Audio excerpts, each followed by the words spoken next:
It is springtime. The forest is a riot of colors and scents. The flowers burst forth with vivid hues. Their fragrances intoxicate my senses. Roses dance with bobbing heads. Jasmines swirl in enticing ways, and the bright sunflowers dazzle in the golden sunlight. Ah, spring is here.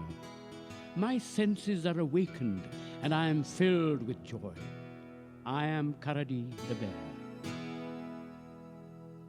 It feels good to awaken after my long sleep to the song of the koel and the dance of the peacock. With a song on my lips and a bounce in my step, I leave my cave.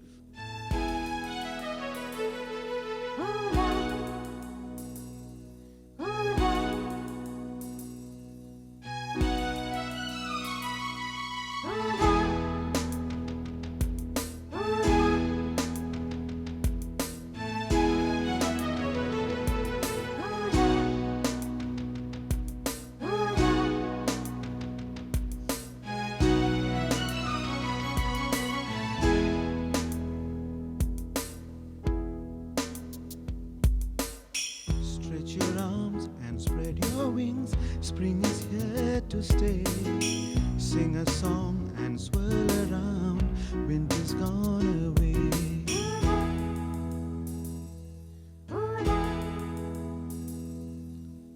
Stretch your arms and spread your wings. Spring is here to stay. Sing a song and swirl around. Winter's gone away.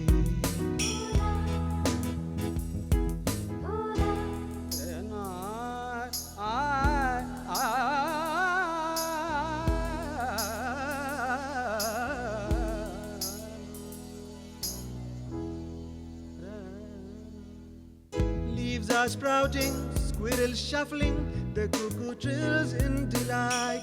Marigolds flaming, roses blushing, spring you're a welcome sight. Leaves are sprouting, squirrels shuffling, the cuckoo trills in delight. Marigolds flaming, roses blushing, spring you're a welcome sight. Stretch your arms and spread your wings, spring is here to stay. Sing a song and swirl around, winter's gone away. Winter's gone away. Winter's gone away. Stretch your arms and spread your wings, spring is here to stay. Sing a song and swirl around, winter's gone away. Stretch your arms and spread your wings, spring is here to stay. Sing a song and swirl around, winter's gone away.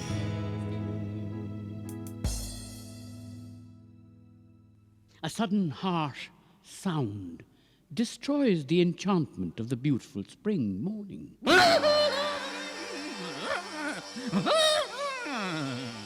Goodness gracious, what was that? I hurry in the direction of the discordant sound. Standing in the middle of some newly sprouted grass is my old friend Dondu, the donkey.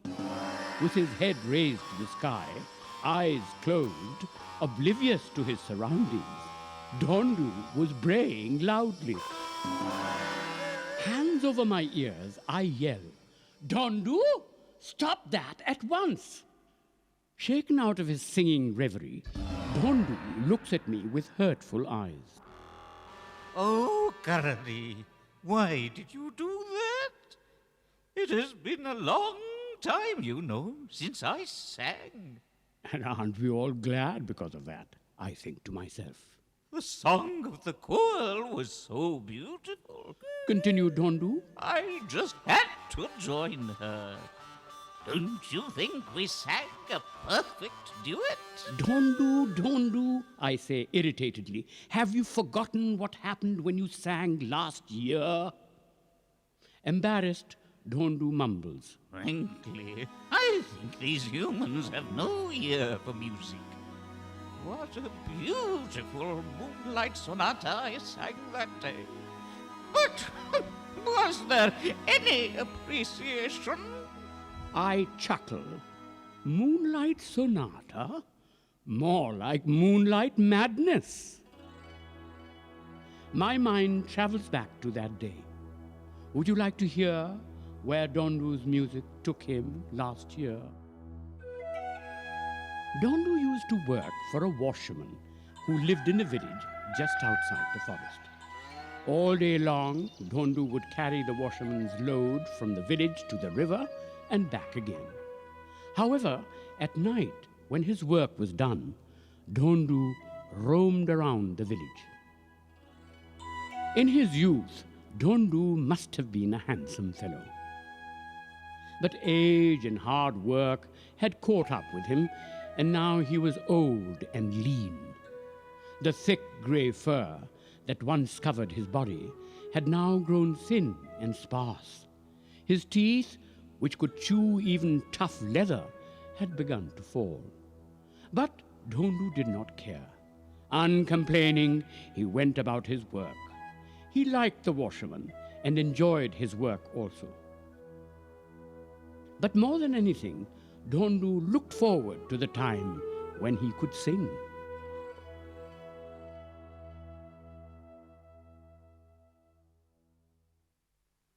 Hi, Dondu. Greeted Juno the jackal one night. Where shall we go tonight?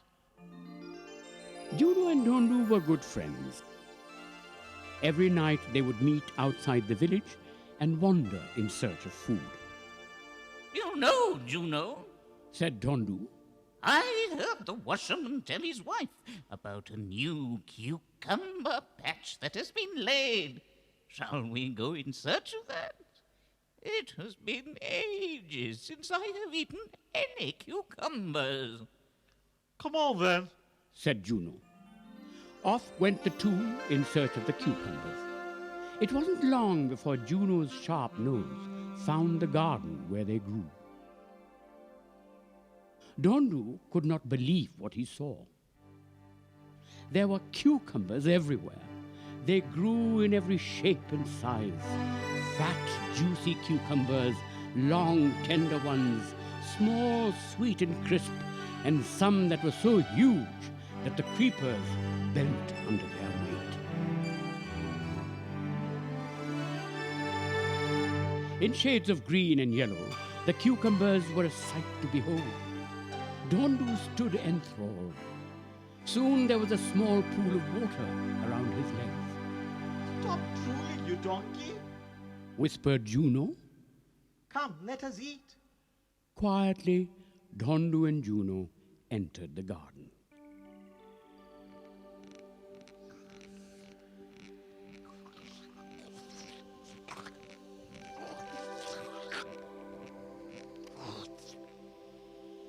One by one, the cucumbers disappeared, until Dondu's stomach was so full that he could not move.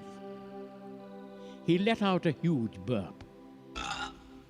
Juno, not particularly fond of cucumbers, warned Dondu.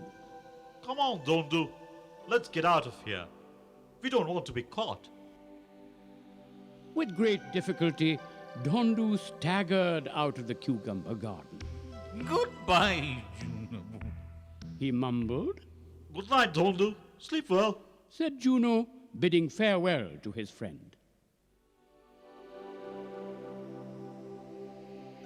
How well Dondu slept that night. He snored so loudly that the washerman had to wake up twice to quieten him. Dondu slept on and dreamt of fields of carrots and cucumbers. The fields stretched endlessly, and cucumbers and carrots grew everywhere. An ecstatic Dondu smacked his lips in his sleep.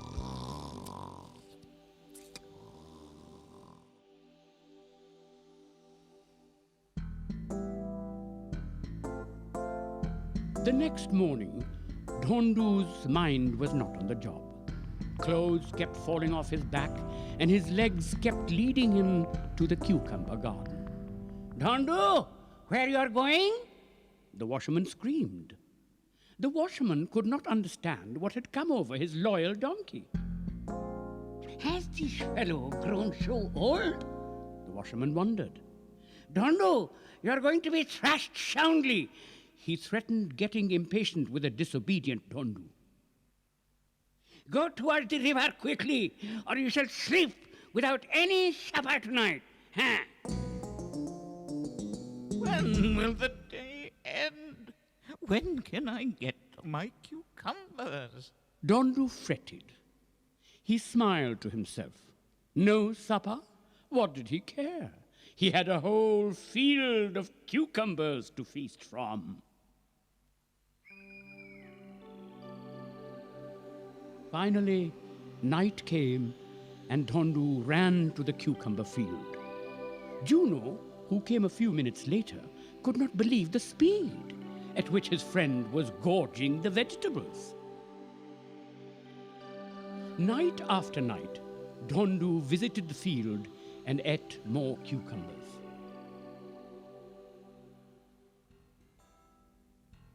You fat, good-for-nothing donkey, scolded the washerman, who was getting very angry and irritated with Dondu's new behavior. Lost his senses, that's what has happened. A mad old donkey I have on my hands. Dreaming during the day and snoring like thunder at night. Look how fat you have become, Dondu, lazy donkey. Starve you. Yes, starve you. That is what I am going to do. Dondu did not care. He had his cucumbers. He didn't want the food the washerman fed him. Juno, on the other hand, was sick of cucumbers. The very sight of the vegetable made him want to run away. He could not understand Dondu's love for the vegetable. But just to keep him company, Juno would go with him to the garden. One night, Dondu had eaten to his heart and stomach's content. The field was aglow with the light from the full moon. The stars played hide and seek, and in the distance, the crickets sang. A great feeling of joy swept over Dondu. Sighing in contentment, he looked up at the full moon.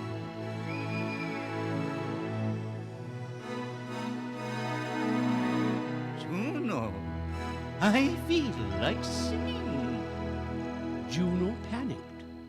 Did this donkey have any brains at all? He wondered. Don't, Dondu. Please don't. This is not the time.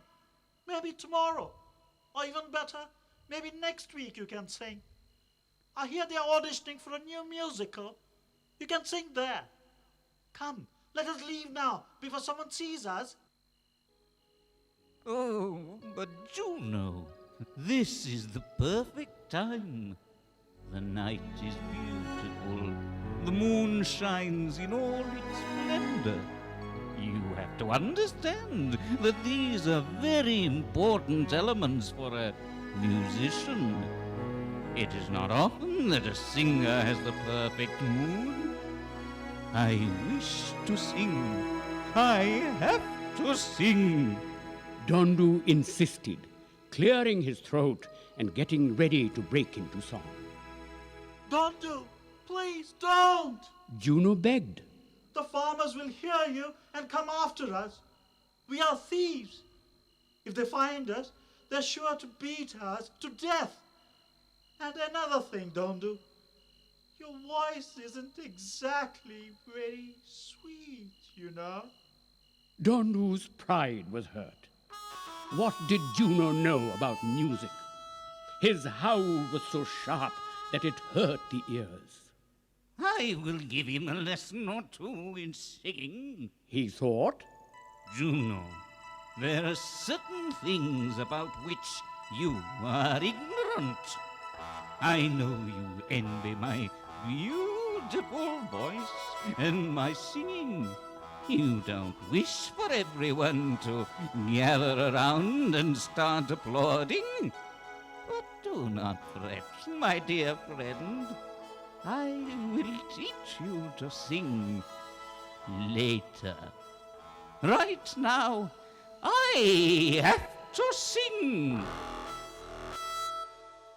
Dondu, listen to me.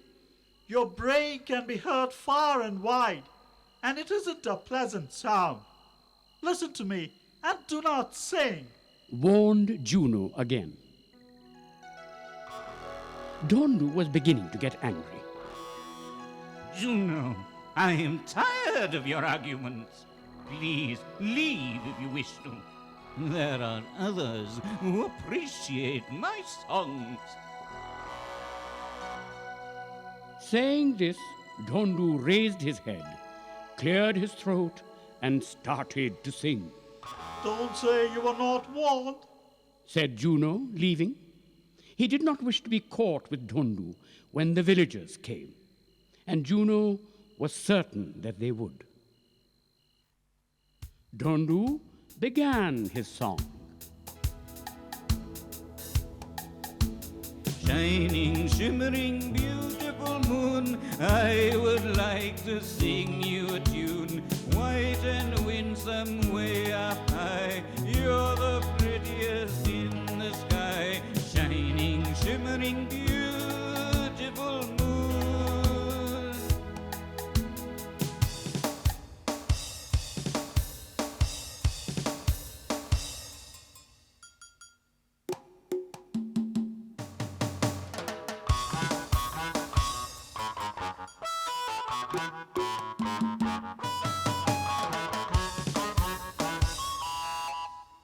Have you seen my cucumbers, dear? They're so tasty, haven't you heard?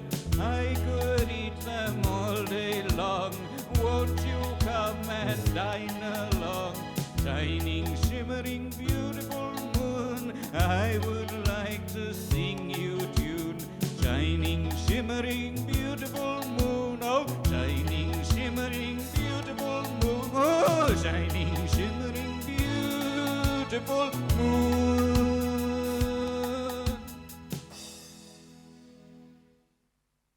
Dondu's song awoke not just the villagers, but the forest animals as well.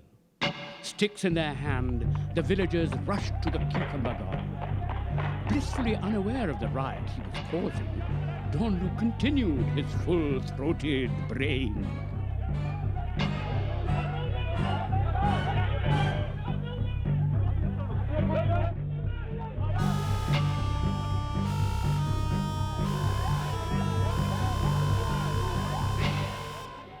Opening his eyes, Dondu saw the villagers.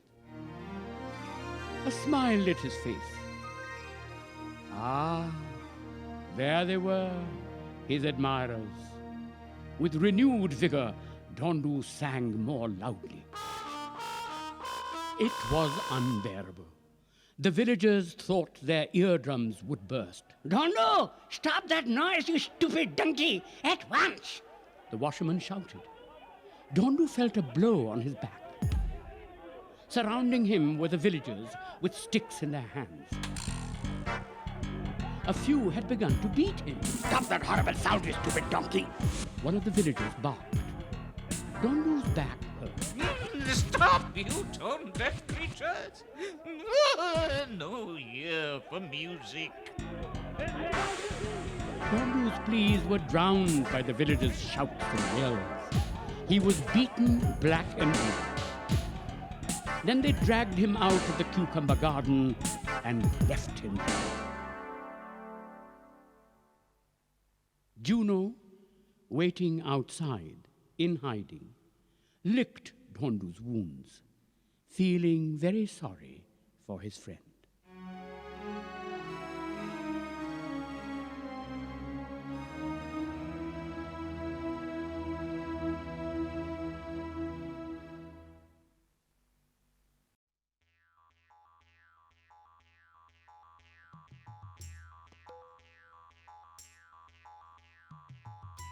Beside a river which flows through the dark forests of central India stands an old, majestic rose apple tree. Juicy red and pink apples cling to the branches, while the blowing wind sheds a few to the ground. From the top of this tree, I, Karadi the bear, hear monkeys chattering.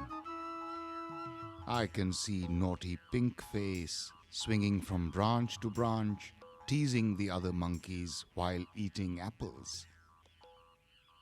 He reminds me of his father, Red Face, who in his young days was just as naughty as him. I'm reminded of the time when Red Face outsmarted a crocodile that lurked in these river waters. Would you like to hear about that?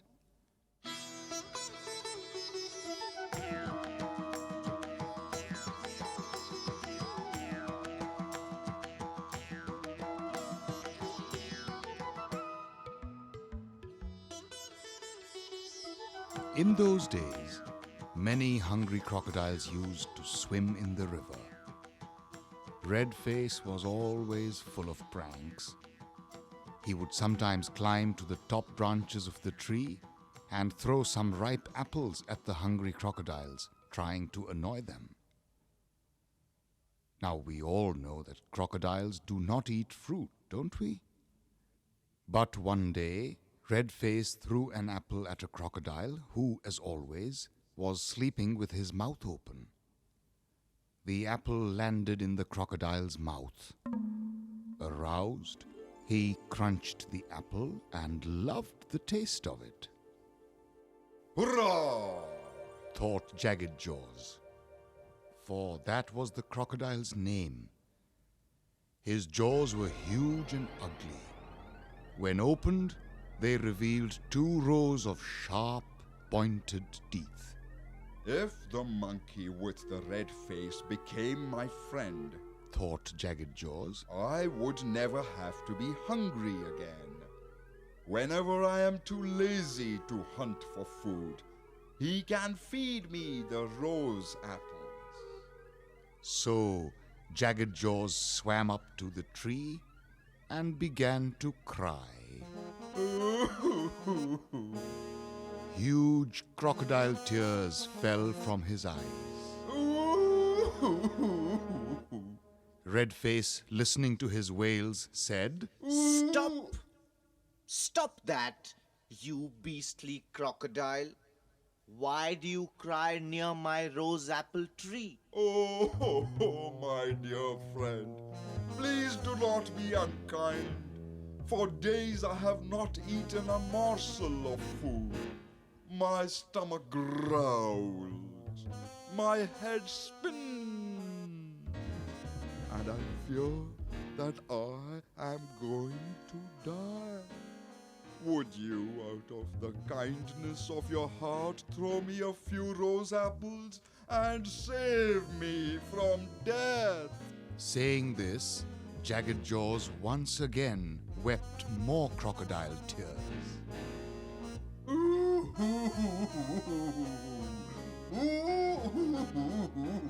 Hush, hush. Red silenced Jagged Jaws. Wipe those tears. If you come by my tree every day at noon and call out my name, I will throw you some rose apples. By the way, my name is Red Face. I shall be your friend forever. Never will I forget this kindness. Thank you so much. From that day on, Jagged Jaws would swim to the tree at noon. Red Face, true to his word, would throw down a few apples. The crocodile would eat the fruit and sit for a long time chatting with Red Face. He would then swim back to his home. This went on for many days. One day, Red Face threw down too many apples. On seeing so many, Jagged Jaws said, Red Face, would you mind if I took some of this fruit home to my wife? Please do. You are now my friend, and so is your wife. Delighted, the crocodile swam home hurriedly to share with his beloved the fruit that he had been enjoying all these days. Now, in all my life as a bear, I have never seen a meaner looking crocodile than Mrs. Jagged Jaws. Her huge, ugly jaws were always clamped shut, and her lips turned up in a wicked smile. She kept her beady eyes closed most of the time, and when they opened, sent shivers up Jagged Jaw's spine. Sinister and evil, she was the most powerful crocodile that swam the river.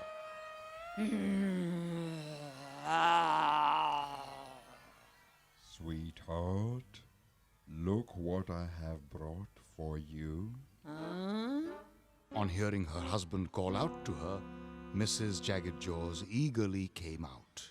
Here, eat these delicious rose apples, my dear. On seeing the apples, her eyes blazed with anger. Her lips quivered.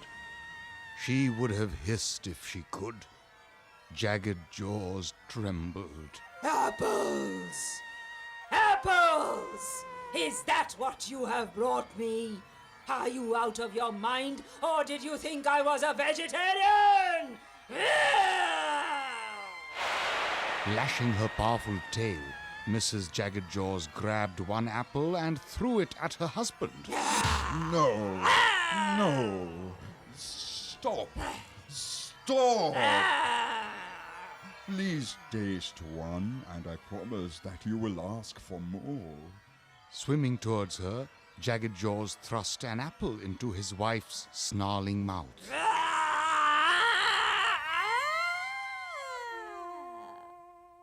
As her sharp teeth sank into the fruit, she could feel its delicious juice slide down her tongue and into her throat.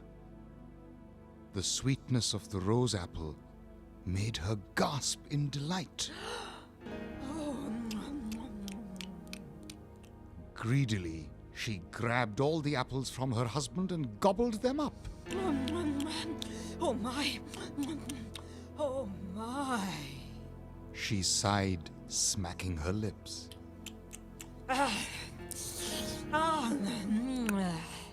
Go, bring me some more. Where did you find this luscious fruit?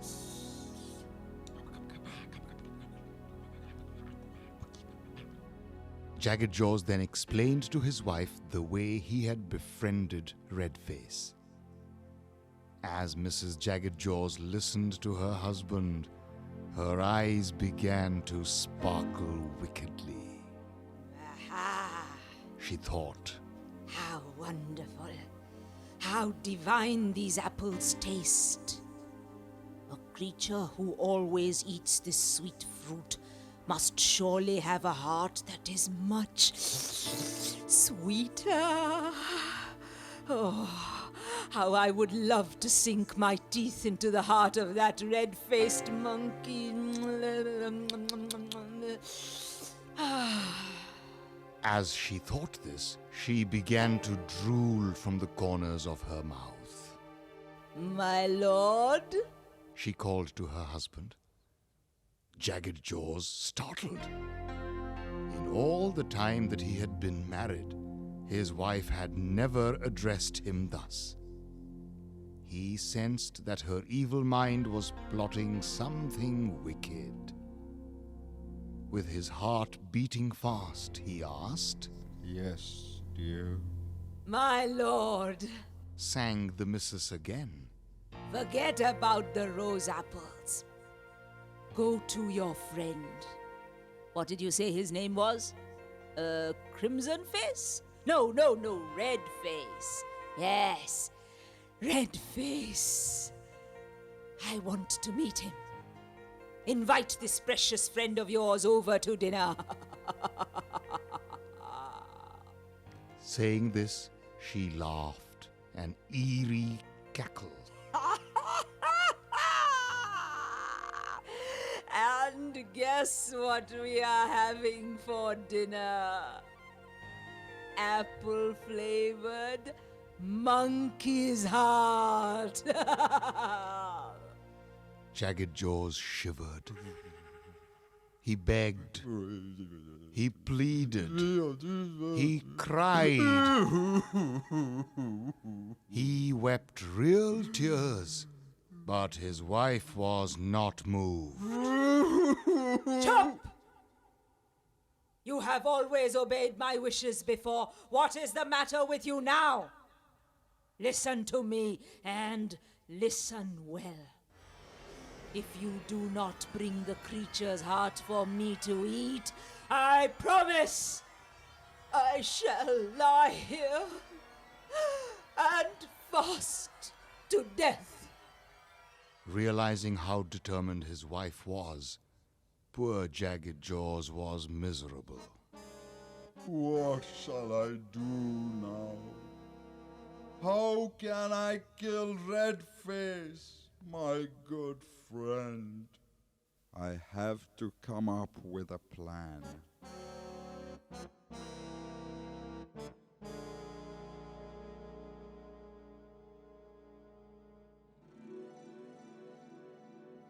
The next morning, well before noon, Jagged Jaws swam over to Redface's tree.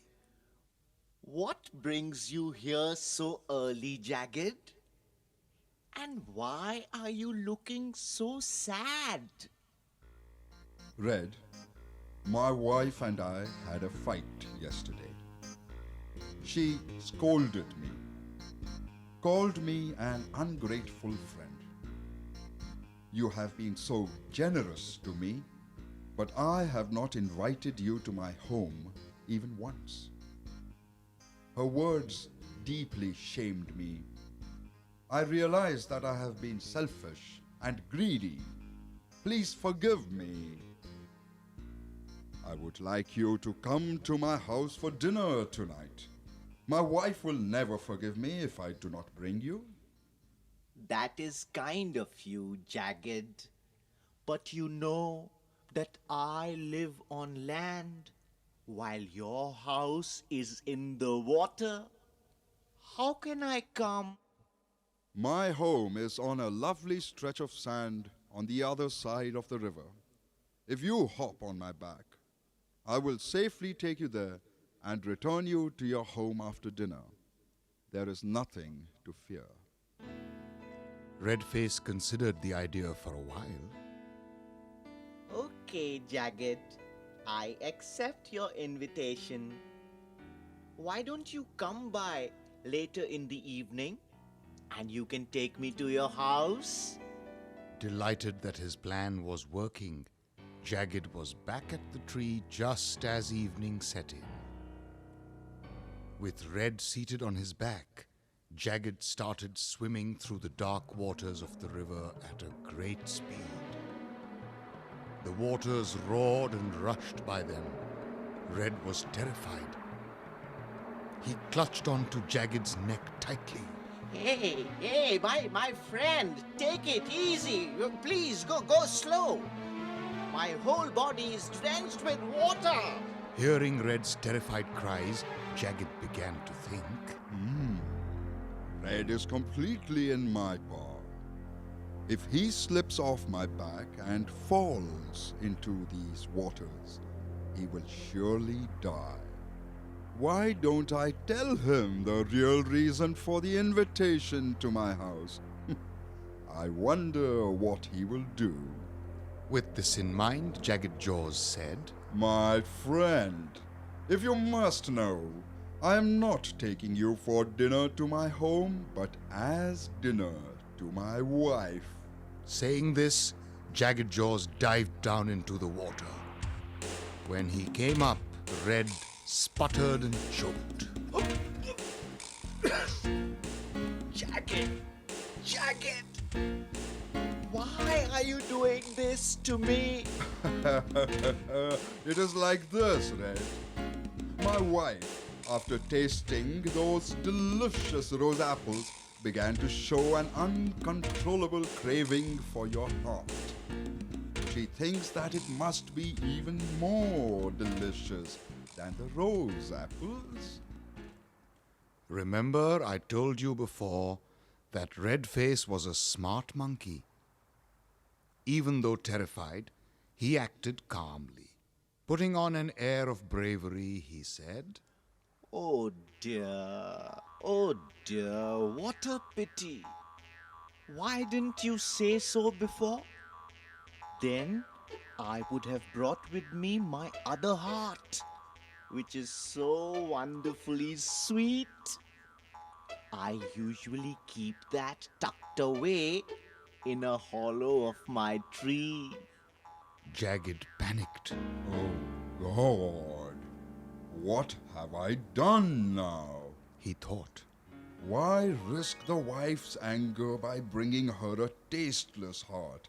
Better go back and get the tasty heart. Aloud he said, Dear, dear Redface, how good you are. Yes, I wish you had told me about this earlier. Well, never mind. I will take you back to your tree. Quickly bring down the other heart. Turning around, Jagged Jaws raced back in the direction of the rose apple tree, with poor Red silently chanting 100 prayers to his gods. As soon as Jagged Jaws reached the river's edge, Redface quickly leapt off his back and with swift leaps and bounds went up his apple tree. Looking down, he could see Jagged Jaws slashing his tail in the water impatiently. Hurry up, Red. What is taking you so long? It is already very late. My wife is going to be furious with me.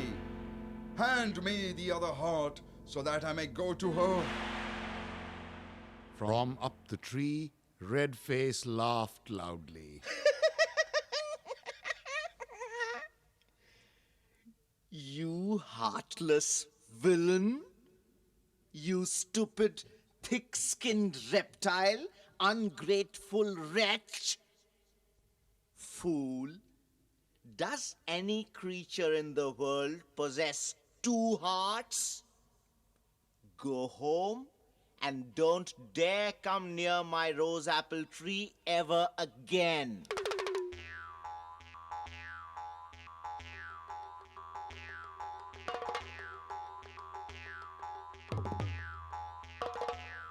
Redface threw a rotten apple at Jagged Jaws and sang from the top of the tree.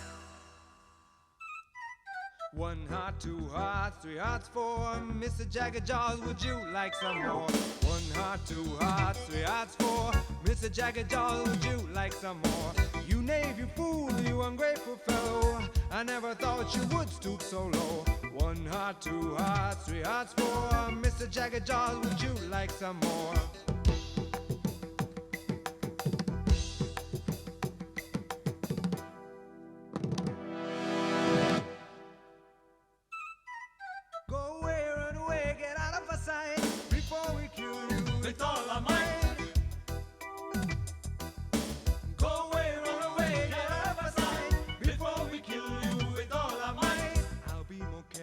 Choosing a friend for a friend, turn folk can never be trusted again. 1 heart, 2 hearts, 3 hearts, 4.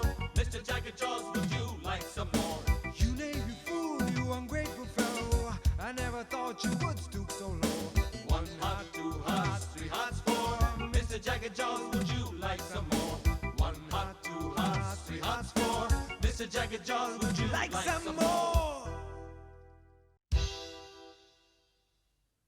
By now, from the tree, all the monkeys had started to pelt stones and rotten fruits at Jagged Jaws. Lost and crestfallen, he slinked away, and so did the other crocodiles, one by one. Ever since that day, the river waters have not seen any more crocodiles. With each new season, the rose apple tree proudly sways her branches with the delicious fruit, and I, Karadi, delight in watching the monkeys prance around.